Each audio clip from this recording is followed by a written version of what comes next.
This is problem 790. It is on page 404.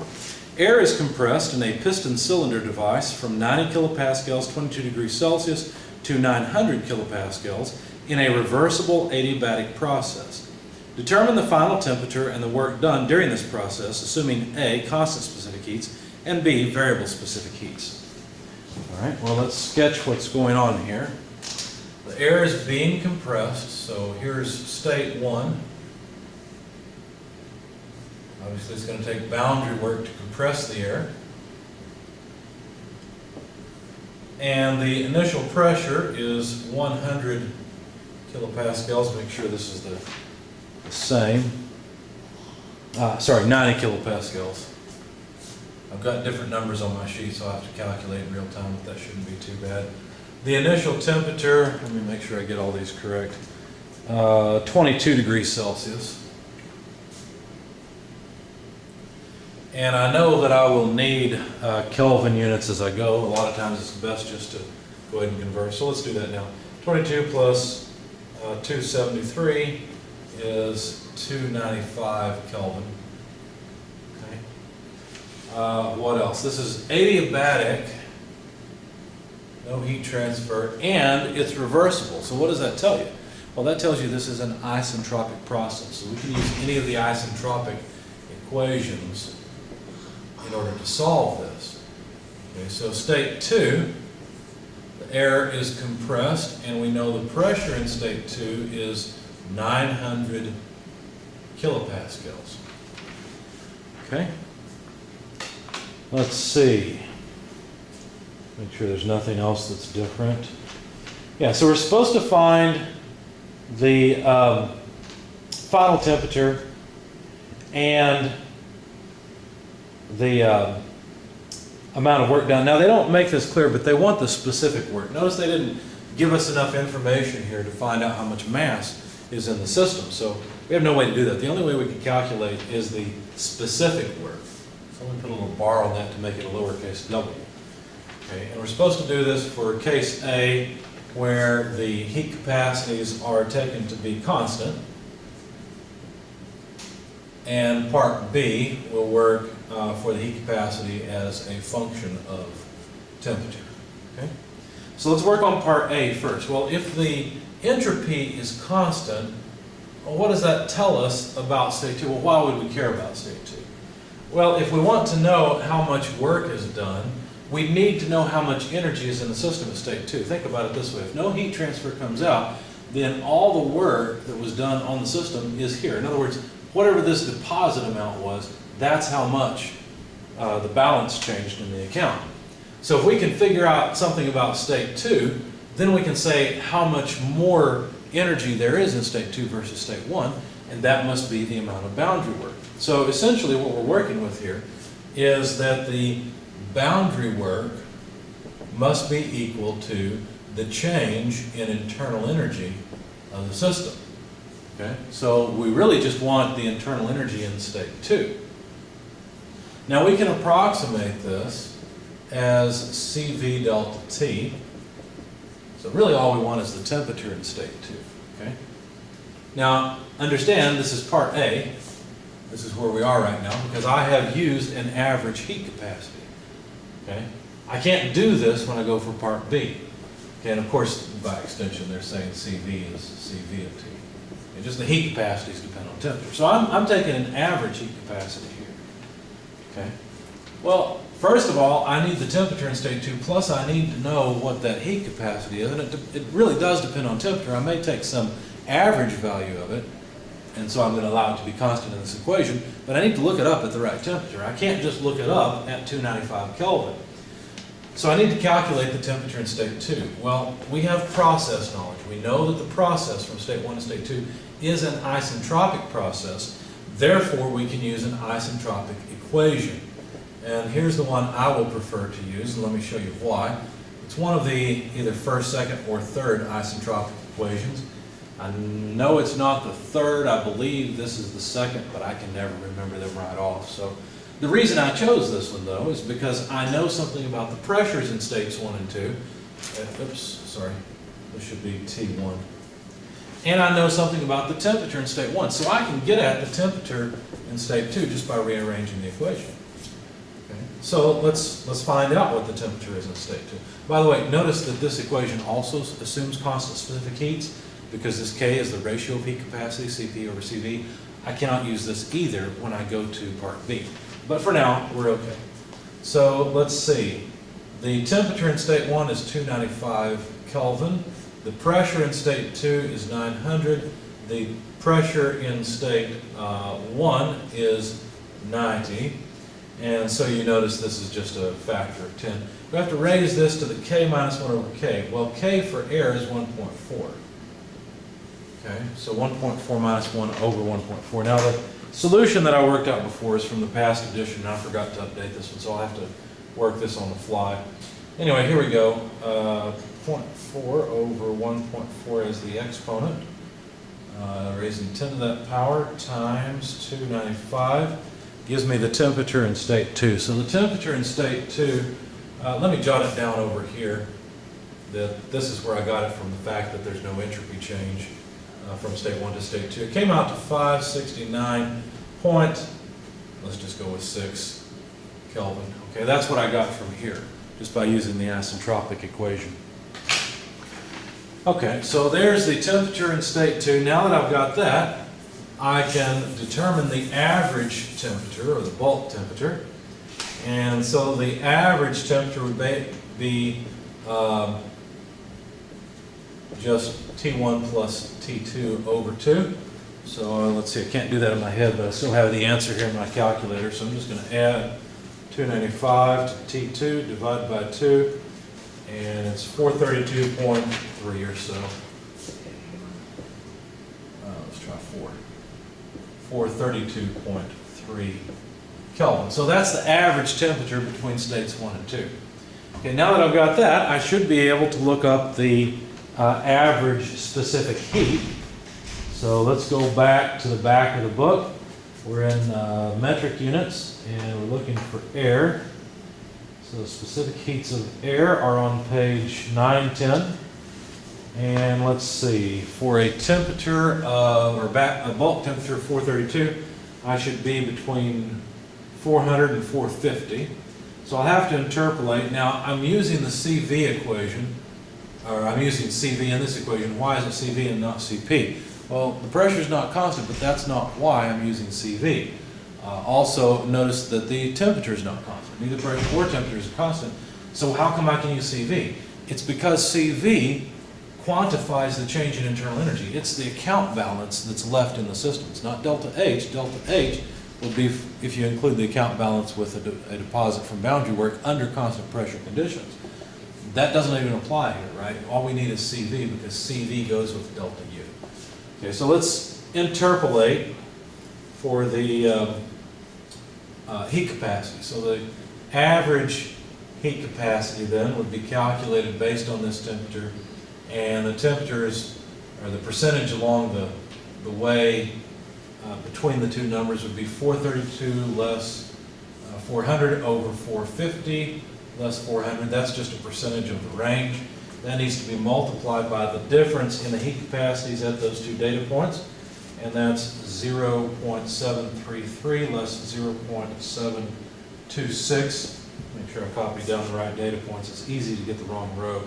Yeah, that's right. So then plus 0.726. Okay, let me type this in my calculator, and we'll see what kind of heat capacity we're using here, or how much. I've got this 432.3 in my calculator, plus some change, so I'll just subtract 400 from it, divide by the difference here, which is 50. And of course, this temperature is almost in the middle of the range. It's 64, 65% along the way. So 65% of this difference, well, 64.555, comes out to, let's see, 0.733 less 0.726 in quantity. Okay, so it's 4.5 times 10 to the negative third, that's this whole term. So I add 0.726 to it and get a number that's about halfway in between these two. It's 0.731. Okay, and of course the units are these units, because the units here canceled, those were all Kelvin. So this is kilojoules per kilogram per Kelvin. That's the specific heat capacity. And I said CP, I'm sorry. This was actually CV. I looked up the correct column. I just wrote CP on accident. Okay. All right, so there's the heat capacity of the air. By the way, I know this is correct because the heat capacity of air is about 1 or so. At constant pressure, it's about 0.7, something like that, at constant volume. So I know I just wrote the wrong thing there. So now we've got everything for part A. We can plug in 0.731 kilojoules per kilogram per Kelvin. The temperature change is 569.6 less 295, and that is Kelvin. So of course the Kelvin will go away, and we'll have the boundary work per unit mass. So let's do it. So times the difference between 569.6 and 295. Okay, so this is a boundary work of about 200.6 kilojoules per kilogram. So there's our answers. Now this is just the answer for part A. Okay.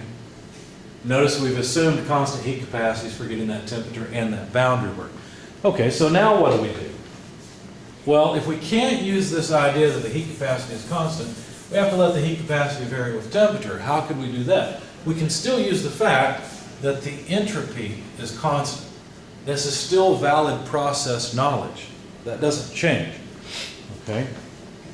So what equation could we use? Well, hopefully we'd use an isentropic equation that's involved with pressure. Okay, that's what we're trying to do all along. We don't want to go over to volume if we can help it, or temperature if we can help it. We're given pressure. There are two equations, one that involves volume and one that involves pressure, and both are isentropic equations. We pointed it out in class, so I won't belabor that. But here is the one I want to use. P1 over P2 equals PR1 over PR2. Okay? Now, the temperature in state 1 is 295. So I should be able to get at PR1. Remember, you can just look it up. So go to table A17, which is in the appendices, and it is on page 934. And do they have 295? Yes, they do, fortunately. Okay, they made our lives easy. So if you go and look up, in fact, what are we trying to get out of this? Let's solve it for that first. Well, we're trying to get state 2, so we would solve for PR2 numbers. So basically what we're going to do is take P2 over P1 times PR1. Okay. Obviously P2 is given, it's 900. P1 is given, that's 90. All we need is PR1. So if I look up based on this temperature, PR1, I find that PR1 is 1.3068. Now, PR1, all the PR is all the relative pressures, if you will, are dimensionless, and so we don't have to put any dimensions on this. Anyway, that's the number that goes in here, 1.3068. Of course, this makes it easy, the fact that that's an order of magnitude, so this is 13.068. Okay. Now that we've got the 13.068, all we have to do is go back into the table and look up the temperature.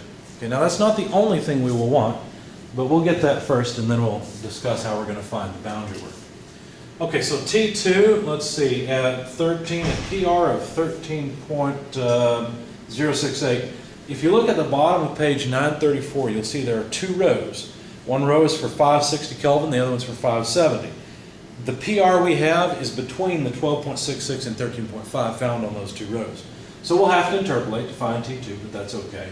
So T2, so this is part B, this was part A. T2, how would we calculate it? Well, we'll interpolate. We've got 13.068 less the data in the previous line, 12.66, divided by the range, 13.50 less 12.66. Notice this is just our percentage again. It's how far along between the two temperatures we are. And the temperatures are 570 and 560. Okay. Now we have to add 560 to this to get the final temperature. So let's do that next. Let's see, so 13.068 less 12.66 divided by 13.5 less 12.66 quantity is 48%. It's about halfway between the two.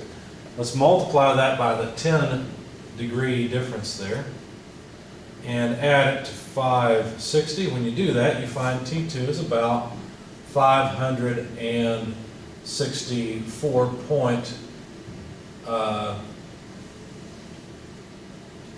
or so. Okay? Now, remember, this is the average temperature between the two, so don't panic and think, wow, how far off are we? That's not the case. The temperature in state 2 from the first estimate was 569.6, so we're in pretty good agreement. What does that mean? Well, that means that the approximation we used for part A with the constant heat capacity wasn't too bad. Okay? And of course you could see that when we calculated the average heat capacity, both of them were fairly close to each other, so there wasn't much of a point in considering the variation in heat capacity, except for really this method is a little easier than the first method. Okay, so there's our temperature in state 2. I guess we could put it over here. T2 is 564.86 Kelvin, so our answers are for part A here, and this is part A's boundary work. Let me get rid of this section now and calculate the boundary work for part B. Well, we can't use the approximation we did before. We can't go CV delta T, that doesn't work. But we can evaluate these directly from the table. In fact, we could have also looked up U1 based on T1. Let me read it off for you. So U1 at 295 Kelvin is 210.49 kilojoules per kilogram. And we can also, based on PR2, we can also find U2. Now we'll have to interpolate for U2 again, and like we did for the temperature, and I'll write the interpolation out up here. So U2, we're going to use the same percentage that we did before that, 48%. It's still based on PRs. So let's see, that would be 13.068 less 12.66 divided by 13.50 less 12.66. That's what we had a moment ago for the temperature.